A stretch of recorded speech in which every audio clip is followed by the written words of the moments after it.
Bonjour les amis, bienvenue ici à Rio de Janeiro. Je suis Nicolas André, je travaille ici dans l'ouverture du temple de Jante da Praia.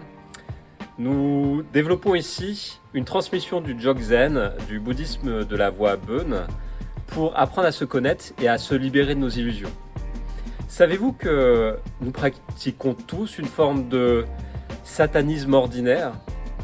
Qu'est-ce que c'est le satanisme ordinaire? Nous allons le voir au travers de cette vidéo en plusieurs parties. Aujourd'hui, ça sera une introduction pour vous parler d'un outil qui nous sert à prendre conscience de qu'est-ce que c'est les différentes formes de réalité dans lesquelles nous vivons. Alors nous vivons tous dans un plan matériel, d'une vie matérialiste. Nous sommes tous des êtres de plaisir, tels que nous pouvons voir en naturopathie. Nous pouvons voir que nous réagissons avec des hormones dans notre corps, ce qui est étudié aussi dans le yoga traditionnel, au travers des centres subtils. Et ces centres subtils, inconsciemment, on va utiliser des pratiques quotidiennes dans la vie du monde moderne, la vie de la réalité ordinaire, pour nous mettre en connexion avec des réalités non ordinaires. Et souvent, on se prend un peu les pieds dans le tapis, on ne se connaît pas assez. Et toutes ces technologies que nous utilisons et ces facilités du monde moderne que nous utilisons nous créent une forme de confusion au fil du temps dans notre réalité. Ici au temple, nous avons différents outils qui permettent de prendre conscience de c'est quoi ces réalités non ordinaires et aussi cette vie dans le monde moderne, quotidien, tout ce qu'on peut utiliser dans notre vie qui nous empêche en fait de nous éveiller. De nous éveiller à quoi? Une forme de prison psychique dans laquelle on peut être, un peu comme dans ce film Matrix qu'on peut voir, ou les films de science-fiction qui montrent qu'il y a des réalités parallèles à la nôtre, à la réalité physique. Et au travers les enseignements du bouddhisme traditionnel, avec la gnose des temples des mystères qu'on peut trouver dans les initiations traditionnelles maçonniques ou aussi templières, nous pouvons comprendre ces réalités non ordinaires et mieux se retirer de la confusion dans cette réalité ordinaire dans le monde matériel. Nous allons étudier ces bases ici, en aperçu de ce qui est donné au temple, des cours de gnose, et aussi un autre schéma qui je vous partage depuis quelques vidéos déjà, depuis 2 ans, qui s'appelle les 8 circuits de conscience. A tout de suite.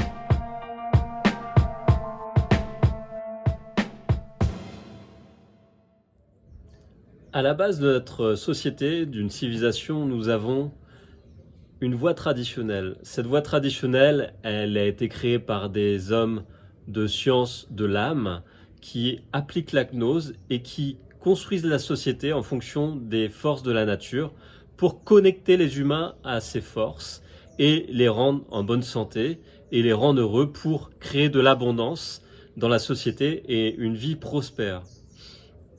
Au fil des siècles, sous un cycle astral que nous pouvons étudier en astrologie, il y a des formes de mouvements cycliques du flux de la vie où il y a une montée de flux qui fait que la société perd. Au fil des siècles, sous un cycle astral que nous pouvons étudier en astrologie, il y a des formes de mouvements cycliques du flux de la vie où il y a une montée de flux qui fait que la société perdure et au bout d'un moment, il y a une forme de flux qui périclite où la société commence à se disloquer, voire jusqu'à se détruire. Donc cette destruction emmène à la fin d'une civilisation. À l'heure actuelle, d'après les textes indiens, nous sommes dans une période qui s'appelle le Kali Yuga, à la fin d'un cycle. Et ce cycle est vu comme une influence de la déesse Kali, qui est une déesse de destruction. Une destruction pour aller où? Vers un renouveau. Et nous pouvons étudier qu'après, il y a des cycles qui reviennent de renaissance, tels que le symbole du phénix qui renaît de ses cendres. Et cette civilisation qui renaît d'une ancienne civilisation qui était en fin de cycle en lien avec une période astrale qu'on peut voir dans un cycle astrologique pour passer sous l'influence d'une autre ère astrologique, donc une autre influence de civilisation et qui fait que les codes de réalité se modifient. Entre deux flux de réalité, entre ces deux réalités, il y a des forces de destruction qui viennent, telles que l'image qu'on peut avoir de Shiva Nataraji, qui est la danse cosmique qui emmène le changement et aussi une forme de destruction, et il y a une renaissance par la suite. Cette destruction est employée par des forces dites sataniques et dites aussi de déstructuration de la réalité et des traditions. et elles arrivent naturellement, comme on peut l'étudier dans les écrits de Platon, qui s'appelle République, où nous pouvons voir qu'il y a un déterminisme historique sous des cycles, et qu'en fin de cycle, eh ben, cette civilisation périclite, et d'une civilisation ordonnée, nous arrivons à un chaos où il n'est plus possible d'évoluer en harmonie. Donc ça nous demande de se recentrer dans une individualité et de prendre conscience de comment fonctionnent les traditions, vu que ces traditions disparaissent, et de construire notre église à l'intérieur de nous-mêmes pour sortir des influences des églises qui finissent par tomber, avec la société qui est construite, avec cette voie du sacerdoce, des mages qui ont créé les structures traditionnelles, et aussi cette voie matérialiste, qui est le plan horizontal, où c'est la monarchie qui périclite et qui se transforme en république en fin de cycle, en passant par différentes étapes de destruction. Et à l'heure actuelle, nous sommes en fin de cycle où c'est une république influencée par des groupes de satanistes qui emmènent la civilisation à se détruire en phase avec les cycles naturels qui s'appellent le déterminisme historique. Dans une voie traditionnelle, nous avons une forme d'équilibre en harmonie avec la nature, où nous allons produire localement, où nous allons prier dans un village avec un sacerdoce qui connaît chaque personne du village, donc une petite entité d'habitation ou un petit village qui fait qu'il y a une harmonie, tout le monde peut vivre en paix, en se connaissant les uns les autres. Et il y a un échange de flux comme ça avec un royaume qui est dirigé par une forme de hiérarchie des seigneurs et un roi qui maintient l'ordre dans le pays dans lequel nous pouvons vivre et qui va être protégé sous les influences spirituelles. Dans une déstructuration de la civilisation, ces formes de hiérarchie deviennent corrompues et finissent par à mettre une pression au peuple.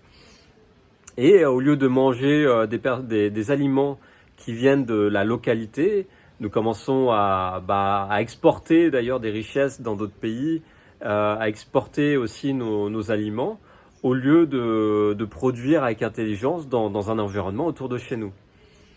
Et donc, tout cela, le fait de voyager beaucoup, de retirer les richesses de la terre et de ne pas créer une harmonie qu'on appelle une harmonie homéostasique, qu'on peut voir dans ces équilibres naturels, on draine la vitalité de la terre, et en faisant cela par effet miroir, tel que nous pouvons voir dans des notions ésotériques, que la réalité extérieure est une forme de macrocosme, un univers, qui est en lien avec une réalité intérieure qu'on appelle le microcosme. Et quand nous commençons à être en désharmonie avec la réalité à l'extérieur, c'est-à-dire le cosmos, la réalité terrienne qui nous entoure, et qu'on commence à être violent pour drainer une forme d'énergie, c'est-à-dire à abîmer la terre ou aussi abîmer la vie des autres par le psychisme, l'émotionnel, quand on ne respecte pas, quand on n'écoute pas assez les autres, en volant, en mentant et en trahissant, en étant violent, on accapare une force qui fait qu'on prend une charge en retour. Et cette charge en retour, à l'heure actuelle, nous sommes tous à marcher sur la tête, c'est la fin d'une ère qu'on appelle l'ère du poisson, où elle est très influencée par des influences satanistes, où les chrétiens, en étant dans une forme de prière, ont attiré en face d'eux l'appel de l'antithèse de Dieu, c'est-à-dire Satan dans la vision catholique. Et cette tradition est en train de créer une influence totalement malsaine et perverse qui détruit la réalité et l'harmonie homéostasique de la Terre. Donc c'est une forme de déterminisme historique aussi. C'est un processus naturel que la Terre vit et que les êtres humains vivent aussi pour se modifier, et une mise à l'épreuve qu'on voit dans la Bible, qu'on appelle les tribulations, pour faire, on va dire, un certain tri par ces forces naturelles de l'humanité qui est arrivée en fin de cycle et qui a perdu conscience de qui elle est réellement et a perdu sa connexion avec la voie spirituelle. Donc tout cela, c'est une forme de satanisme ordinaire, le fait d'aller faire ses courses en supermarché, avec des produits, des légumes, des fruits totalement synthétiques qui ont poussé en hydroponie et puis dans la terre, donc perdu toute son essence, son spiritus, et ce spiritus ne le trouvant plus dans notre alimentation de tous les jours, et en étant en plus drainé par une alimentation fabriquée par des machines électroniques, nous nous connectons de plus en plus à une identité, à un être synthétique que ces satanistes veulent nous faire gober, et pour ensuite perdre conscience d'une réalité, une vitalité et une réalité spirituelle qui nous emmène à nous libérer normalement de cet enfermement, de cet enfer, qui nous emmène à nous libérer normalement de cet enfermement, de cet enfer qui nous ment, pour reprendre des jeux de mots qu'on utilise dans l'alchimie traditionnelle qui s'appelle la langue des oiseaux. Donc ce satanisme ordinaire, il est vu aussi que dans les sociétés dites nomades, il y a une forme de chamanisme. Quand c'est pas une civilisation, nous fonctionnons sous un principe de nomadisme avec un chaman qui dirige des tribus, une harmonie dans les tribus. Et nous pouvons vivre aussi une forme de chamanisme ordinaire. Alors ce chamanisme ordinaire, c'est quoi? C'est en mangeant des plantes, en faisant des cérémonies, en faisant pousser, prenant soin de notre jardin. On va se connecter aux éléments, aux forces dites de la magie naturelle pour créer une harmonie de ces 4 éléments et se connecter à une force surnaturelle. Et cette force surnaturelle, le sacerdoce de la voie chrétienne, je vous parlais de la voie chrétienne, mais aussi de la voie indienne, parce que j'ai reçu des enseignements et des initiations dans les deux. Cette magie naturelle, quand elle est en équilibre, on va attirer le 5e élément. Et ce 5e élément, quand on parle d'alchimie traditionnelle, on parle du Saint-Esprit. Ce Saint-Esprit qui est symbolisé par la colombe ici au Brésil, beaucoup par les évangélistes qui reprennent la colombe. Ce Saint-Esprit, c'est la lumière du Spiritus qui tourne dans le ciel. Le Spirit, c'est quoi? C'est l'Esprit Saint, qui descend dans le corps des humains quand ils sont en alignement avec les lois naturelles et qui se respectent les uns les autres et qui aussi respectent la nature. Donc normalement, une tradition nous met en harmonie avec cette nature. Un champ géomagnétique que les cathédrales vont capter, qui ont été créées par les bâtisseurs de civilisation, tels que les Templiers, et où quand on reçoit des enseignements aussi, des influences spirituelles par les cérémonies, nous allons nous nourrir et nous purifier d'une forme d'agitation, de toxines au niveau psychique, et respirer dans l'âme, dans le cœur. Mais quand ce n'est pas fait, quand on sort des églises telles qu'à l'heure actuelle, on nous met dans des églises synthétiques telles que les centres commerciaux, ou des chansons qui ne sont pas du tout liées au rituel des livres sacrés, mais des chansons totalement en désharmonie avec les forces de la nature qui nous met dans une agitation, on rentre dans des plaisirs extrêmes. Et ce que je vous disais, c'est que nous sommes, de cette vue de naturopathie, nous sommes des êtres de plaisir. Nous avons des formes d'hormones comme ça dans les intestins qui s'appellent la dopamine-like. Et cette dopamine-like, elle nous rend heureux quand on a une vie harmonieuse. Mais quand on est déconnecté de la nature, quand nous sommes totalement pris par l'agitation électromagnétique des technologies synthétiques, mais aussi des alimentations qui sont totalement inadaptées à la biologie, en bioorganique, en résonance avec notre organisme, nous finissons avec des feux pervers, tels qu'on le voit dans la médecine chinoise. Et ces feux pervers, ils peuvent nous consumer dans le fond et nous déconnecter du feu du Saint-Esprit. Donc ce feu de la terre qui remonte à, comme on dit, la bête arrive, tel que le président français l'a dit, cette bête, c'est quoi? C'est l'électricité de la terre. Ce géomagnétisme, quand il est bien canalisé, nous pouvons vivre un éveil de conscience. Mais à l'heure actuelle, avec les habits que nous mettons, le caoutchouc sous nos pieds, le bitume sur la terre, et aussi toute cette inversion électromagnétique qu'on vit avec l'électricité qui baigne dans les grandes villes, nous sommes déconnectés du spiritus du ciel, du cosmos, et déconnectés du géomagnétisme terrestre, voire des fois qui est même amplifié avec des machines perverses pour nous rendre malades. Et ça s'appelle la psychotronie. Donc on en parle depuis un moment sur le temple. Pascal en parle beaucoup mieux, il a vécu des expériences très fortes dans des lieux aseptisés, totalement synthétiques, qui l'a obligé à se connecter à des forces naturelles, voire surnaturelles pour survivre. Et à l'heure actuelle, nous sommes tous dans un devoir de sortir des influences néfastes et de prendre conscience de toute cette complexité de la vie que normalement le sacerdoce doit gérer pour emmener le peuple à éviter de s'autodétruire et de réveiller tous en soi cette église à l'intérieur. Cette église qu'on ne peut plus trouver avec facilité dans ce monde moderne, qui ferme même les églises et qui dénature les rites par des êtres maléfiques qui viennent à l'intérieur des rites pour les transformer et déconnecter le spiritus des rites qui nourrit normalement les êtres humains. Donc ce chamanisme ordinaire, comme ce satanisme ordinaire, nous le vivons inconsciemment parce que c'est le système du monde moderne qui nous y pousse, tel que l'histoire de George Orwell, hein, qui parle de le meilleur des mondes, hein, je me trompe peut-être, c'est George Orwell, ou il y en a un autre, Aldous Huxley aussi, qui parle d'ouvrir les portes de la perception. Et quand on se met dans ce chamanisme ordinaire, hein, qui est très impulsé dans ce monde moderne par des fois des loges satanistes qui vont influencer dans le New Age, eh ben, on va vivre des rites qui normalement sont vécus avec les sociétés dites des tribus, des peuples premiers, tels que nous vivons avec les Patachos ici. Et je l'ai vu en France avant d'arriver ici au Brésil, avant de vivre les rites avec les indigènes.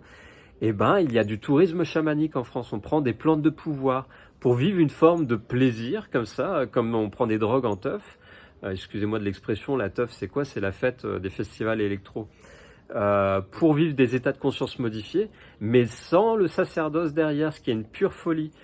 Cette folie, pourquoi? Parce que quand on prend des substances, on ouvre des portes de la perception. Et ces portes de la perception, normalement, le sacerdoce, il met des rites en place pour les refermer, pour éviter d'être totalement pénétré par des forces satanistes, des démons, des formes de djinns, comme on dit hein, dans l'islam, et qui fait qu'il nous manipule ensuite dans notre vie du quotidien vers une autodestruction pour retourner vers des quêtes de plaisir, de bonheur artificiel, hein,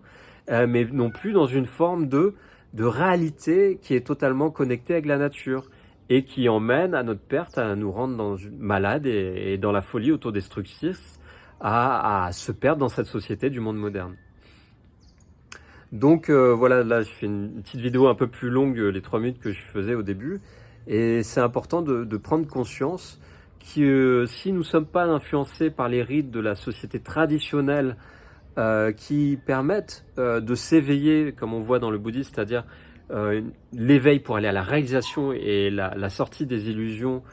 qu'on appelle retourner au nirvana, c'est-à-dire arrêter les cycles de renaissance sur Terre, et ben nous sommes pris dans une forme de panier de crabe électromagnétique, tel qu'on peut voir dans les Yoga Sutras de Patanjali, hein, quand on commence à éveiller les siddhis.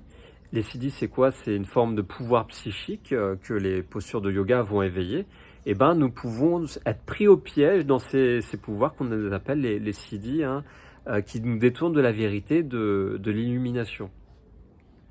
Et à l'heure actuelle, toutes ces forces synthétiques électromagnétiques des technologies de la psychotronique, telles que ce téléphone que je tiens dans la main pour faire la vidéo, vont faire augmenter l'électricité du corps, donc éveillent une forme de kundalini, mais une kundalini qui n'est pas éveillée des fois au bon moment, au bon instant, avec un bon cadre thérapeutique ou initiatique, et qui va éveiller une forme de perception psychique, mais qui n'est pas guidée par un maître, on va dire, quelqu'un qui a déjà découvert, un adepte, une forme de réalité non ordinaire,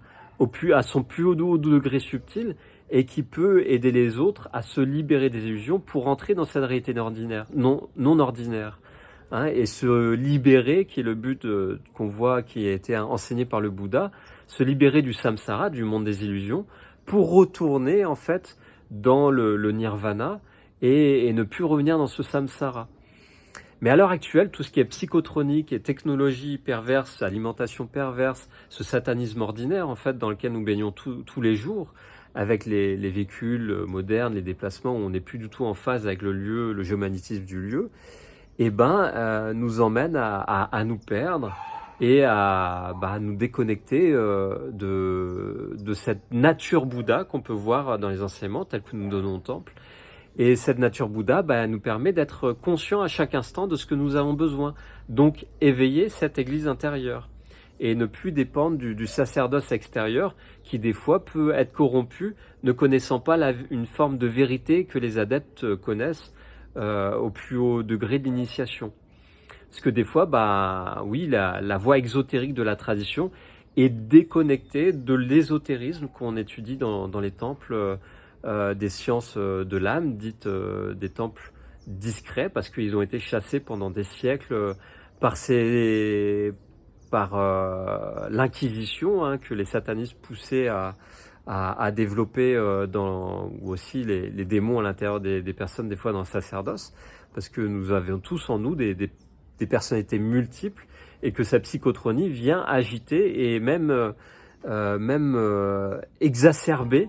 qui nous empêche de prendre conscience de toutes ces réalités et d'éviter de s'y perdre dans cette réalité non ordinaire qui s'éveille à chaque instant dans notre vie actuellement. Voilà, merci pour votre écoute les amis. Je vais faire différentes vidéos sur le sujet des 8 circuits de conscience pour approfondir c'est quoi ces réalités ordinaires qu'on voit dans les 4 premiers circuits de conscience, et c'est quoi ces réalités non ordinaires que nous pouvons voir dans les 8 circuits supérieurs dits supraterrestres, de la supraconscience, pour se libérer d'une forme d'inconscience par manque de savoir, par manque de savoir appliqué qui est la connaissance, pour arriver ensuite à transmettre cette connaissance par expérience et d'aller vers la sagesse. Donc voilà, à bientôt.